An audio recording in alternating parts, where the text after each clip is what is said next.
here we are again.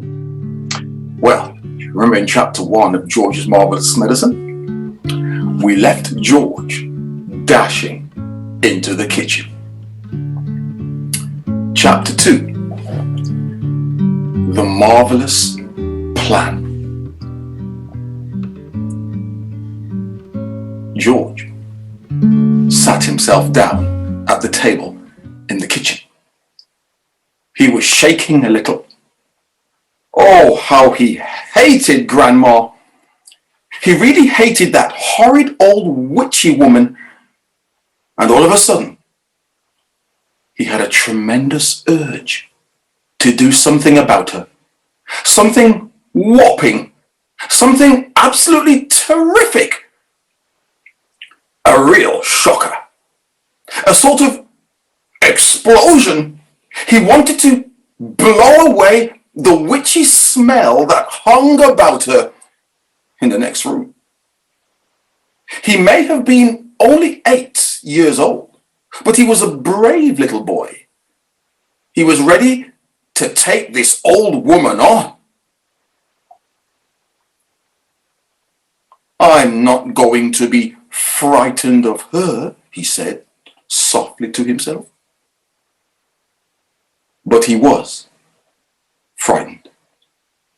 And that's why he wanted suddenly to explode her away. Well, not quite away. But he did want to shake the old woman up a bit. Very well then. What should it be? This whopping, terrific, exploding shocker for Grandma. He would have liked to put a firework banger under her chair, but he didn't have one. He would have liked to put a long green snake down the back of her dress, but he didn't have a long green snake either. He would have liked to put 6 black rats in the room with her and lock the door, but he didn't have 6 big black rats. As George sat there pondering this interesting problem, his eye fell upon the bottle of Grandma's brown medicine, standing on the sideboard. Rotten stuff, it seemed to be. 4 times a day, a large spoonful of it was shoveled into her mouth, and it didn't do her the slightest bit of good. She was always just as horrid after she'd had it as she'd been before. The whole point of medicine, surely, was to make a person better. If it didn't do that, then it was quite useless. So, thought George suddenly. Aha! Ho hum! I know exactly what to do. I shall make her a new medicine. One that is so strong and so fierce and so fantastic. It will either cure her completely or blow off the top of her head. I'll make her a magic medicine. A medicine no doctor in the world has ever made before. George looked at the kitchen clock. It said 10:05. There was nearly an hour left before Grandma's next dose was due at 11. Here we go then, cried George, jumping up from the table. A magic medicine it shall be. So give me a bug and a jumping flea. Give me 2 snails and a lizard 3. A smiley squiggler from the sea. And the poisonous sting of a bumblebee, and the juice from the fruit of the zombie tree, and the powdered bone of a wombat's knee, and 100 other things as well, each with a rather nasty smell. I'll stir them up, I'll boil them long, a mixture tough, a mixture strong, and then hi-ho and down it goes, a nice big spoonful, hold your nose. Just gulp it down and have no fear. How do you like it, Granny dear?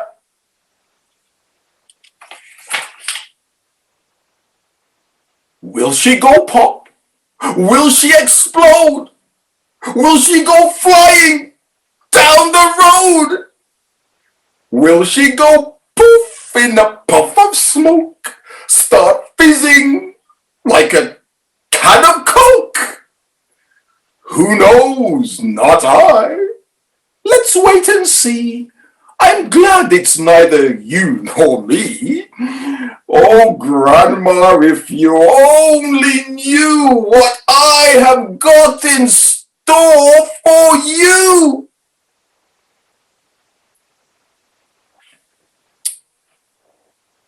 George begins to make the medicine.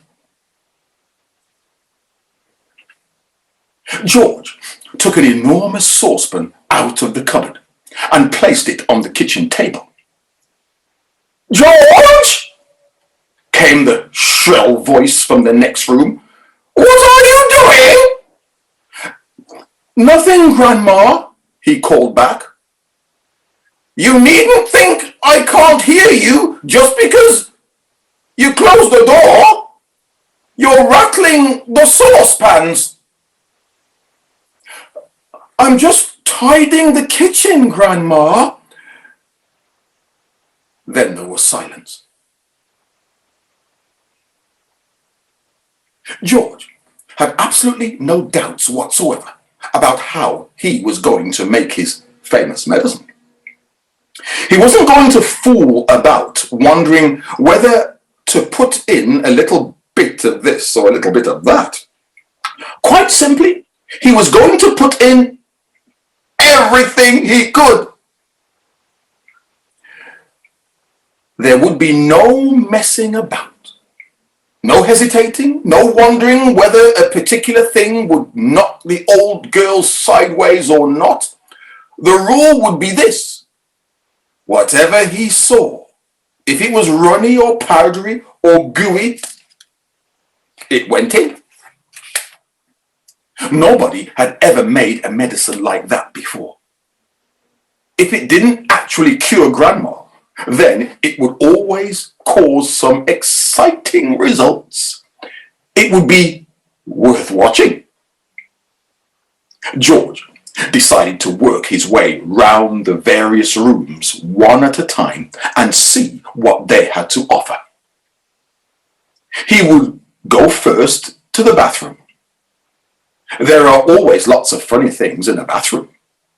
So upstairs he went, carrying the enormous two-handled saucepan before him.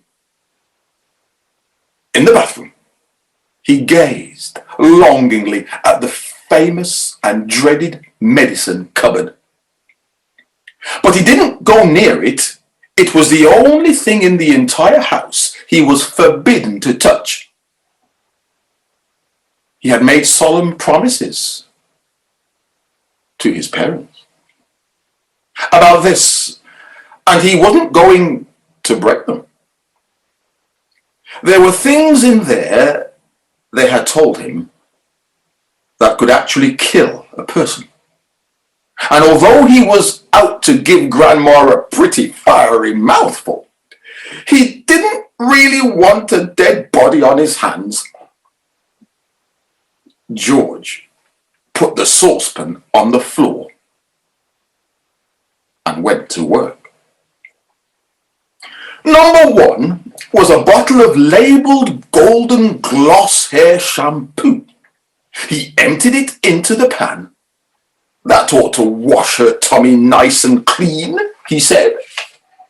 He took a full tube of toothpaste and squeezed out the whole lot of it in one long worm. Maybe that will brighten up those horrid brown teeth of hers, he said. There was an aerosol can of super foam shaving soap belonging to his father. George loved playing with aerosols. He pressed the button and kept his finger on it until there was nothing left.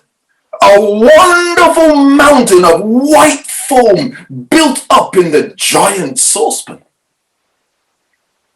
With his fingers, he scooped out the contents of a jar of vitamin-enriched face cream. In went a small bottle of scarlet nail varnish. If the toothpaste doesn't clean her teeth, George said, then this will paint them as red as roses.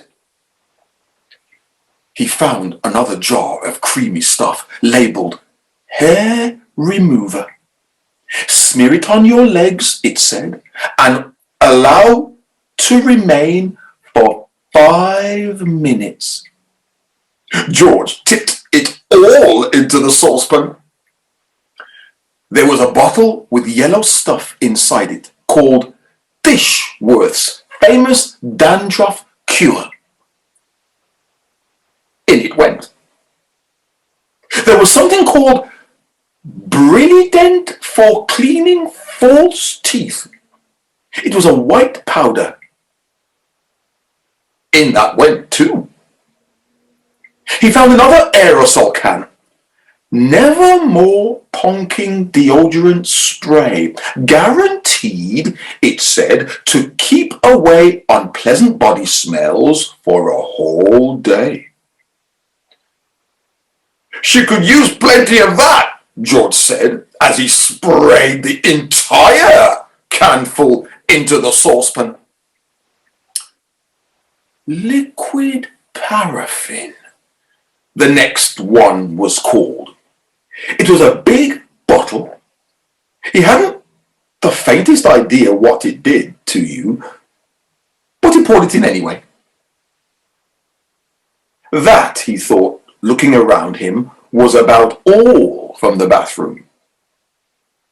On his mother's dressing table in the bedroom, George found yet another lovely aerosol can. It was called Helga's Hair Set. Hold 12 inches away from the hair and spray lightly. He squirted the whole lot into the saucepan. He did enjoy squirting those aerosols. There was a bottle of perfume called Flowers of Turnips. It smelled of old cheese. In it went. And in, too, went a large, round box of powder. It was called Pink Plaster. There was a powder puff on top, and he threw that in as well, for luck. He found a couple of lipsticks. He pulled the greasy red things out of their little cases and added them to the mixture. The bedroom had nothing more to offer, so George carried the enormous saucepan downstairs again and trotted into the laundry room, where the shelves were full of all kinds of household items. The first one he took down was a large box of super white for automatic washing machines. Dirt, it said, will disappear like magic. George didn't know whether Grandma was automatic or not, but she was certainly a dirty old woman. So she'd better have it all, he said, tipping in the whole box full. Then there was a big tin of wax swell floor polish. It removes filth and foul messes from your floor and leaves everything shiny bright, it said. George scooped the orange-colored waxy stuff out of the tin and plunked it into the pan. There was a round cardboard carton labeled flea powder for dogs. Keep well away from the dog's food, it said, because this powder, if eaten, will make the dog explode. Good, said George, pouring it all into the saucepan. He found a box of canary birdseed on the shelf. Perhaps it'll make the old bird sing, he said. And in it went. Next, George explored the box with shoe cleaning materials. Brushes and tins and dusters. Well now, he thought, Grandma's medicine is brown, so my medicine must also be brown, or she'll smell a rat.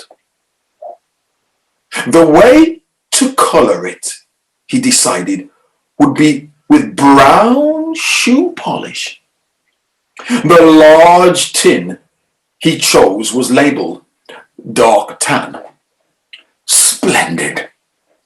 He scooped it all out with an old spoon and plopped it into the pan. He would stir it up later. On his way back to the kitchen, George saw a bottle of gin standing on the sideboard. Grandma was very fond of gin. She was allowed to have a small nip of it every evening. Now he would give her a treat. He would pour in the whole bottle. He did. Back in the kitchen, George put the huge saucepan on the table and went over to the cupboard that served as a larder. The shelves were bulging with bottles and jars of every sort. He chose the following and emptied them one by one into the saucepan. A tin of curry powder, a tin of mustard powder, a bottle of extra hot chili sauce, a tin of black peppercorns, a bottle of horseradish sauce. There, he said aloud. That should do it. George, came the screechy voice from the next room. Who are you talking to in there? What are you up to? Nothing, Grandma. Absolutely nothing, he called back.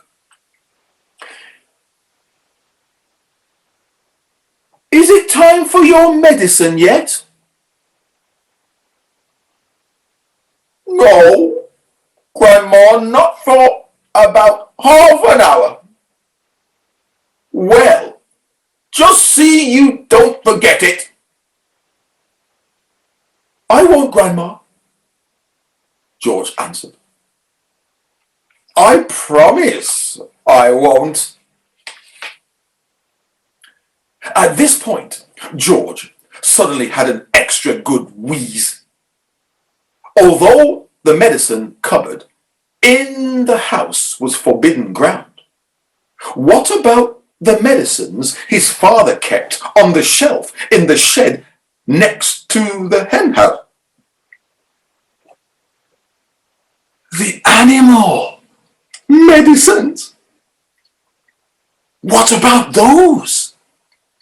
Nobody had ever told him he mustn't touch them.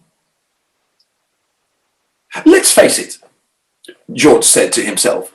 Hairspray and shaving cream and shoe polish are all very well, and they will no doubt cause some splendid explosions inside the old geezer.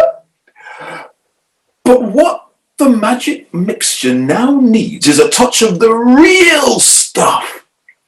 Real pills and real tonics to give it a punch and muscle. George picked up the heavy 3/4 full saucepan and carried it out of the back door. He crossed the farmyard and headed straight for the shed alongside the hen house. He knew his father wouldn't be there. He was out haymaking in one of the meadows. George entered the dusty old shed and put the saucepan on the bench. Then he looked up at the medicine shelf. There were 5 big bottles. 2 were full of pills, 2 were full of runny stuff, and 1 was full of powder. "I'll use them all," George said. "Grandma needs them. Boy, does she need them." The first bottle he took down contained an orange-colored powder. The label said, "4 chickens with foul pest, hen, gripe, sore beaks, gammy legs, cockolitis, egg trouble, broodiness, or loss of feathers. Mix 1 spoonful only with each bucket of feed." "Well," George said aloud to himself as he tipped in the whole bottle, "the old bird won't be losing any feathers after she's had a dose of this." The next bottle he took down had about 500 gigantic purple pills in it. "For horses with horse throats," it said on the label. "The horse-throated horse should suck 1 pill twice a day." "Grandma may not have a horse throat," George said, "but she's certainly got a sharp tongue. Maybe they'll cure that instead." Into the saucepan went the 500 gigantic pills. Then there was a bottle of thick yellowish liquid for cows. "Bulls and bullocks," the label said, "will cure cowpox, cow mange, crumpled horns, bad breath in bulls, earache, toothache, headache, hoofache, tailache, and sore udders." "That grumpy old cow in the living room has every one of those rotten illnesses," George said. "She'll need it all." With a slop and a gurgle, the yellow liquid splashed into the now nearly full saucepan. The next bottle contained a brilliant red liquid. "Sheep dip," it said on the label. "For sheep with sheep rot and for getting rid of ticks and fleas, mix 1 spoonful in 1 gallon of water and splosh it over the sheep. Caution: do not make the mixture any stronger or the wool will fall out and the animal will be naked." "By gum," said George, "how I'd love to walk in and slosh it all over old Grandma and watch the ticks and fleas go jumping off her. But I can't. I mustn't. So she'll have to drink it instead." He poured the bright red medicine into the saucepan. The last bottle on the shelf was full of pale green pills. "Pig pills, the label announced. For pigs with pork prickles, tender trotters, bristle blight, and swine sickness, give 1 pill per day. In severe cases, 2 pills may be given. But more than that will make the pig rock and roll. Just the stuff, said George, for that miserable old woman in the house. She'll need a very big dose. He ticked all the green pills, hundreds and hundreds of them, into the saucepan. There was an old stick lying on the bench that had been used for stirring paint.